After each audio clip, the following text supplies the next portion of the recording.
გრძელდება გადაცემა შუადღე ქუთაისში და სტუმართან ერთად დაუბრუნდი გადაცემაში. ბატონი ზურაბ თოდოა დღეს ჩემი გადაცემის სტუმარი, ხელოვნებაცოდნე და ამ ქალაქისთვის ზოგადად ძალიან საყვარელი ადამიანი. დიდი მადლობა ბატონ ზურაბ, რომ გამონახეთ დრო, ვიცი როგორი გრაფიკი გაქვთ და ძალიან დიდი მადლობა, რომ დღეს ჩვენი გადაცემის სტუმარი ხართ. მადლობა თქვენ მოწესრიგეთ. პირველ რიგში განწყობაზე გკითხავთ, როგორი განწყობა გაქვთ? რა უშავს, ჩვეულებრივი მადლობთ. ძალიან კარგი. შესაძლებელი.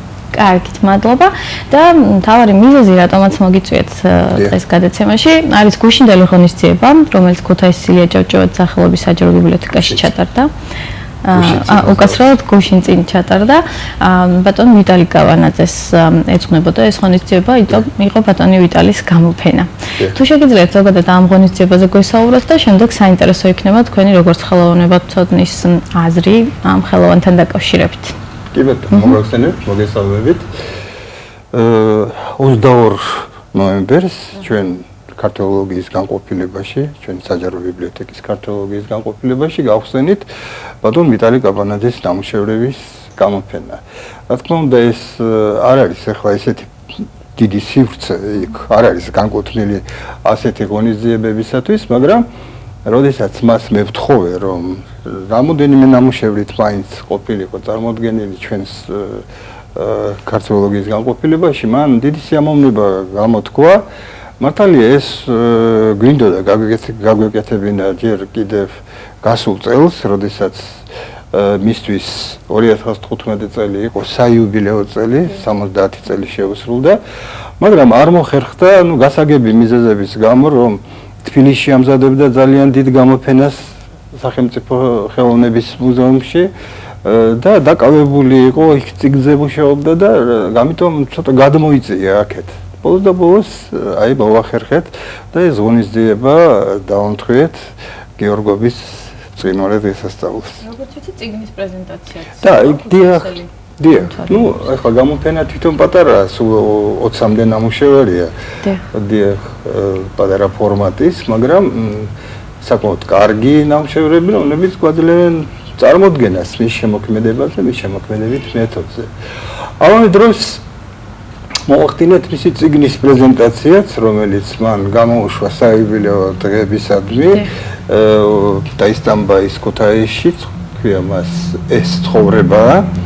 რა თქმა უნდა, ახლა წიგნის განხილვა ალბათ არ არის საჭირო, იმიტომ რომ იქ ბევრი რაღაც არის ცოტა პიკანტური სცენებიც, რომელიც შეიძლება არ ყოფილიყო წიგნში, მაგრამ საერთო ჯამში არის მასალა, რომელიც მე მგონი საინტერესო იქნება, რადგანაც ასახავს აი ჩვენ მხატვრულ ცხოვრებას თითქმის ბოლო 20-30 წლის მანძილზე.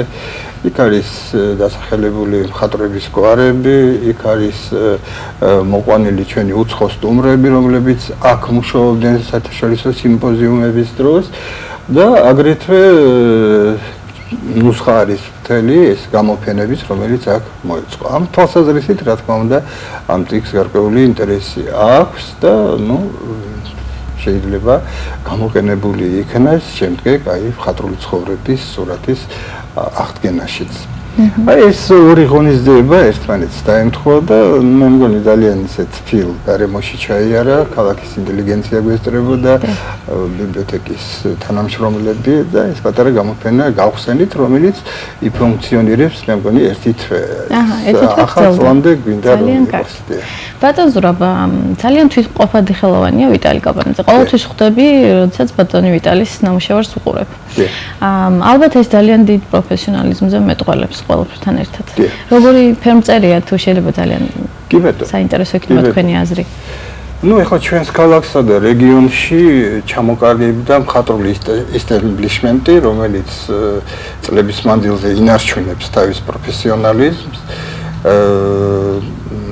აი ამ უკვე ჩამოყალიბებული ღვაწმოსილი მხატვრების გვერდით აგრეთვე იზრდება ძალიან კარგი და ნიჭიერი ახალგაზრდა გენერაცია.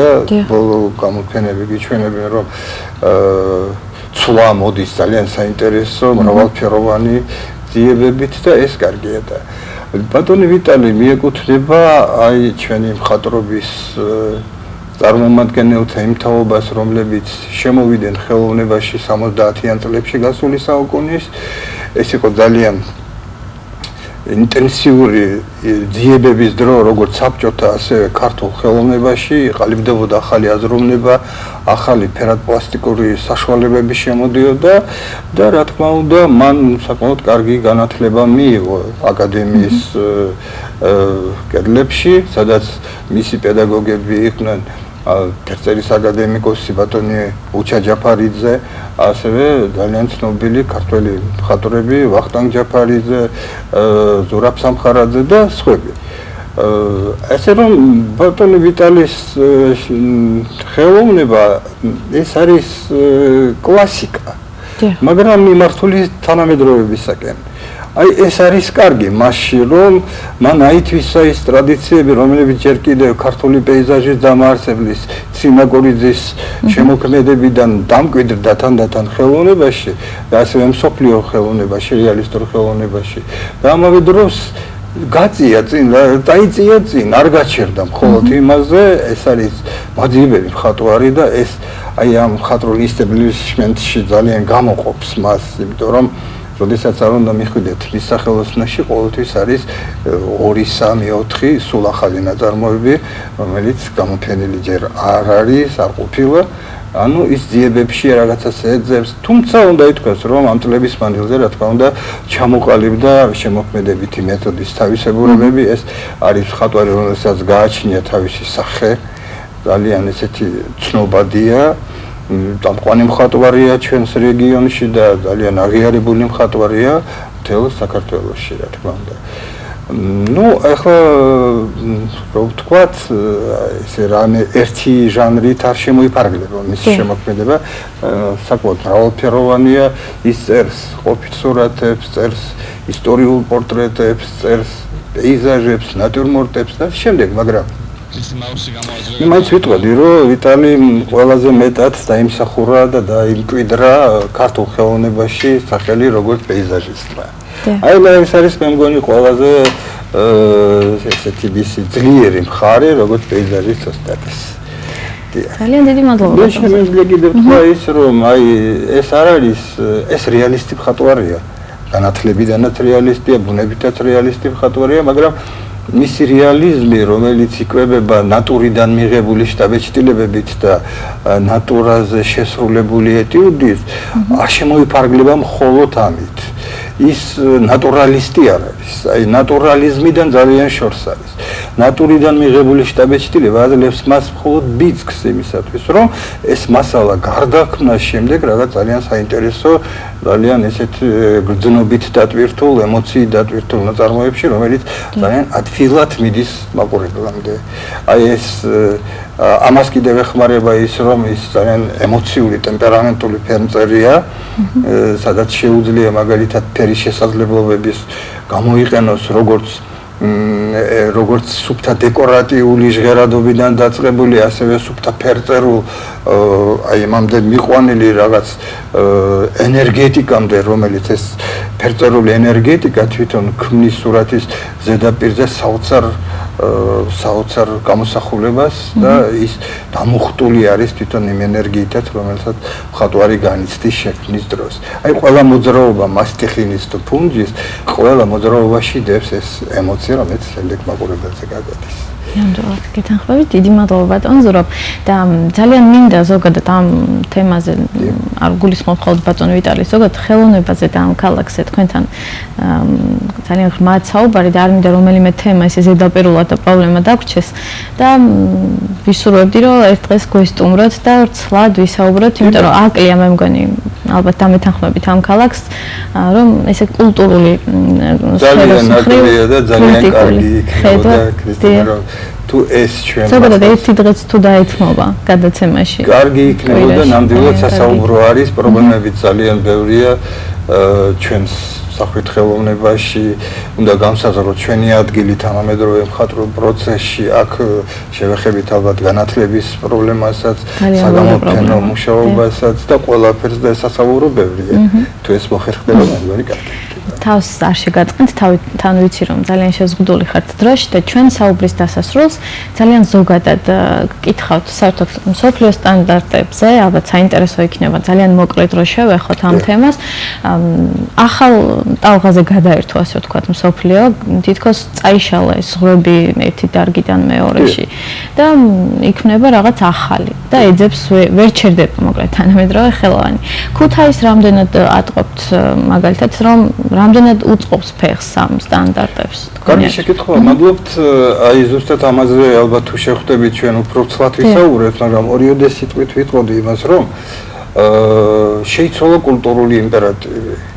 ბევრი ტაბუდადებული უწინ ცნებები დღეს უკვე ტაბუ მოხსნილია და თითქოს და მხატვარი თავისუფალი გახდა, რასაც ძალიან ეძებდა საბჭოთა პერიოდში და შეზღუდულობა მას ჰქონდა, იდეოლოგია ყოველთვის ზღუდავდა მხატვარს, მაგრამ აი აღმოჩნდა რომ როდესაც მან მოიპოვა ეს თავისუფლება, ეს ამისთვის მზად ვერ აღმოჩნდა, მხატვარი ვერ აღმოჩნდა ამ თავისუფლებისათვის. პირველი წლები რაღაც დაბნეულებაც კი იყო და გამოფენებიც თქვენ გახსოვთ რომ აი გამოფენებიც კი ძალიან რთული მოსაწყობი იყო და ძალიან ჭრელი იყო ეს გამოფენები.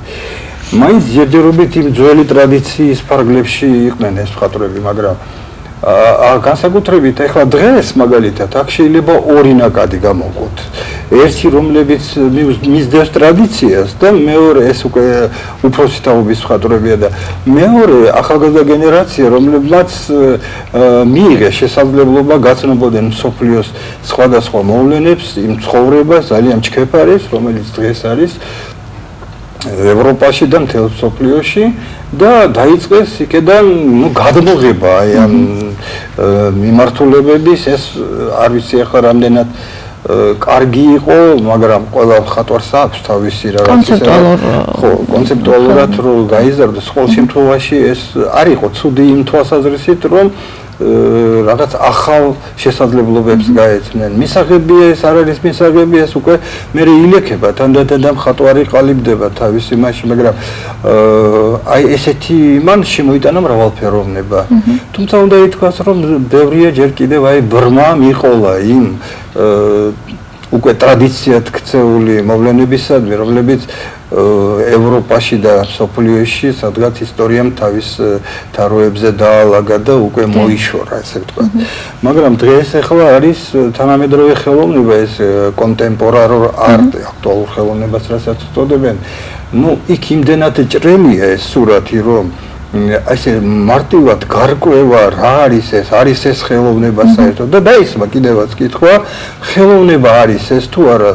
ზოგი კრიტიკოსი აშკარად აცხადებს, რომ აი აქ თანამედროვე პროცესში ეს ხელოვნება მოკვდა. ანუ ტრადიციული გაგებით ის რაც არსებობდა საუკუნეების მანძილზე, რომ ხელოვნება არის სინამდვილის მხატვრული ასახვა, სადაც აზრი პოულობს რაღაც გარკვეულ ფორმას გამოვლინების, აი ეს მოიშალა. აქცენტი გადაიტანეს ფორმაზე, გადავიდა უკვე არა იმდენად სურათი, არამედ თვითონ მხატვარი წამოიწია წინ და ამიტომ გაჩნდა ეს პერფორმანსები, ინსტალაციები, სადაც ნაწარმოები ცხოვრობს მანამდე, სანამ მას წარმოადგენს თვითონ შემქმნელი. აი მე ეს რო დამთავრდა, ეს უკვე თითქოს ხდება. აქ იმდენი საინტერესო მოვლენა, რომ მართლაც აი ასეთ ჭრელ და ძალიან მრავალფეროვან ნაკადში მოძებნო შენიადგილია ქაოტური სიტუაცია. ახალგაზრდასთვის ცოტა.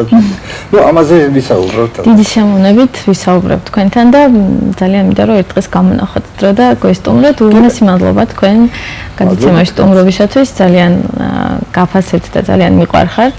და გისურვებთ წარმატებებს და ყოველთვის საუკეთესოს. ბატონ ზურაბ თოდოა იყო ჩვენი გადაცემის სტუმარი, ხელოვნებათმცოდნე, დავიმშვიდობები ბატონ ზურაბს და მე რა თქმა უნდა რეკლამის შემდეგ დაგიბრუნდებით.